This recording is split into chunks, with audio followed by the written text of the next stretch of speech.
राधे कृष्ण राधे कृष्ण।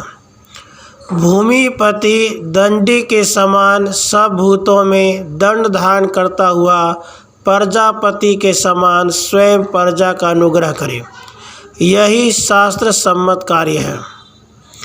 प्रिय, सत्यवानी, दया, दान, दीनों की रक्षा, सत्पुरुषों की सत्संगति, सच्चरित्र होना, यह सब सत्पुरुषों के लक्षण हैं।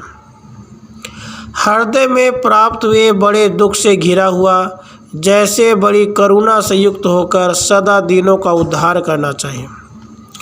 जो सत्पुरुष अपने कार्य से दुख रूपी समुद्र में डूबते हुए दीनों का उद्धार करते हैं, उनसे बड़ा संत जन दूसरा नहीं होता है। राजा अपने धर्म से विचलित न हो, परम दया में स्थित हो, पीड़ित अनाथ जनों का क्लेश दूर करे, यह उनका प्रथम कर्तव्य है। जिस कारण भी हो प्राणियों पर क्रूरता न हो, यही सबका परम धर्म है। राजा दुखी जनों का स्नेहपूर्वक पालन करे। अपने सुख की इच्छा से राजा को साधारण जन को पीड़ा नहीं देनी चाहिए। पीड़ित हुआ मनुष्य अपने क्रोध से राजा को नष्ट भी कर सकता है।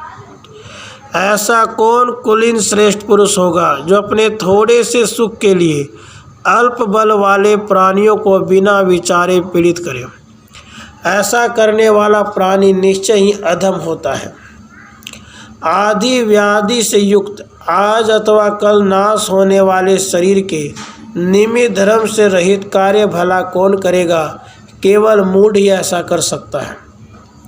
जो केवल आहार मात्र से ही चलता है, क्षण मात्र में दुख से नष्ट हो जाता है।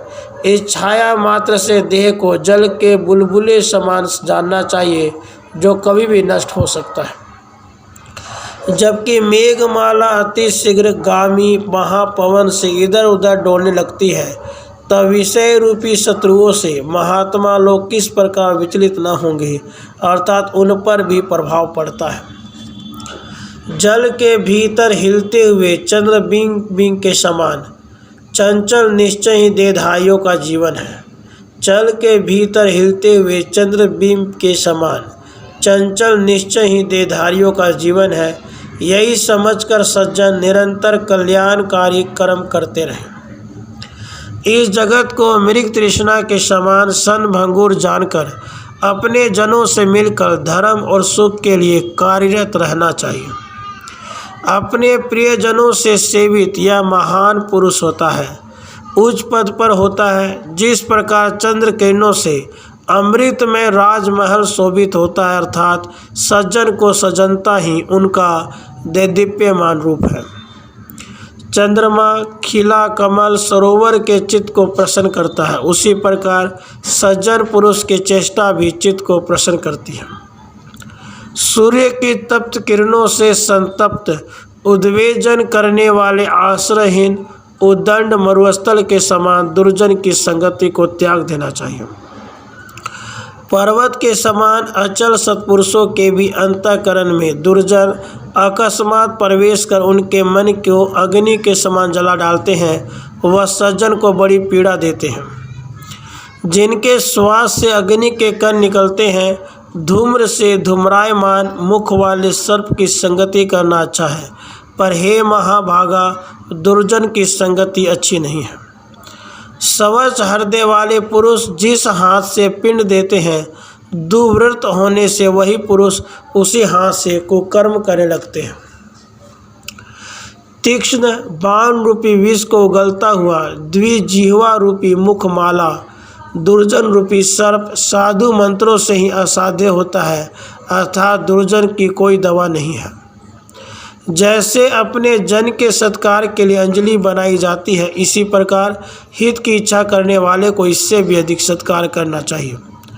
सब जीवों को प्रसन्न करने वाली, संपूर्ण जनों के चित्त हरने वाली, परम मैत्री की भावना वाली लोकमाहिनी वाणी का ही सदा व्यवहार करें। नित्य मनोहर वाणी से जगत को प्रसन्न करें। चाहे कुबेर भी हो, अगर क्रूर वाणी का प्रयोग करता है तो एक न एक दिन अवश्य विनाश को प्राप्त होगा। क्रूर वाणी से मनुष्य हृदय में अधिकतर संतप्त होता है। इससे पीड़ित होकर विद्वान कठोर वाणी न बोले, भले ही अन्य कठोर वाणी का प्रयोग करें। उद्वेग करने वाले तीव्र वचन जब अन्यायी लोग उच्चारण करते हैं, वह शस्त्रधारियों के समान देहधारियों के हृदय का छेदन कर देते हैं, पर सज्जन कभी मधुर वाणी का त्याग नहीं करते। मित्र और वैरी सबसे ही प्रिय वचन कहने चाहिए। देखो भला मोर की वाणी किसको प्यारी नहीं होती है।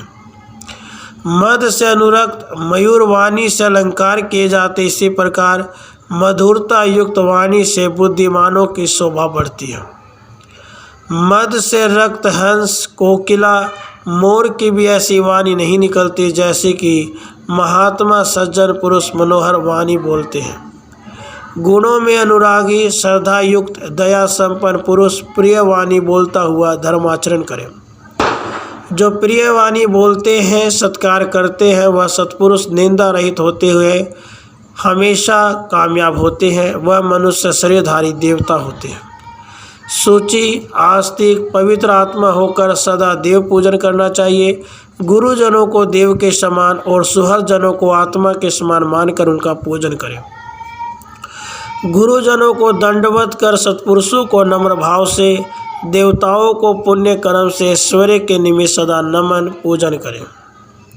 स्वभाव से मित्र को, सद्भाव से बंधुजन को, प्रेम दान से स्त्री को और भर्तियों को, चतुराई से दूसरों को, मधुर वाणी से वशीभूत करें।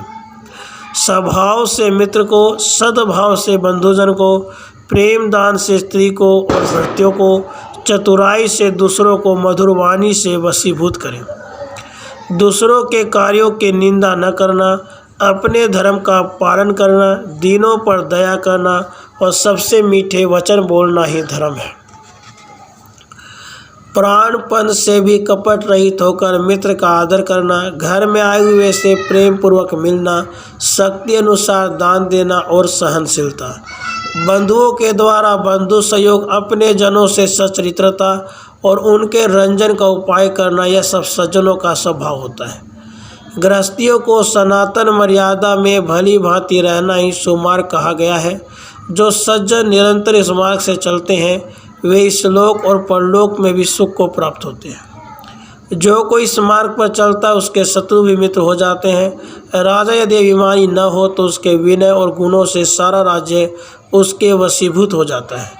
कहाँ तो नरपतिवर, कहाँ प्रजाओं का संग्रह, परंतु लोक के प्रसन्न करने वाले मधुर वचन के योग से प्रजा वश में आती है। मधुर वचन के पासों से ही बंधी प्रजा मर्यादा भीन एक भी कार्य नहीं करती है। राधे कृष्ण, राधे कृष्ण।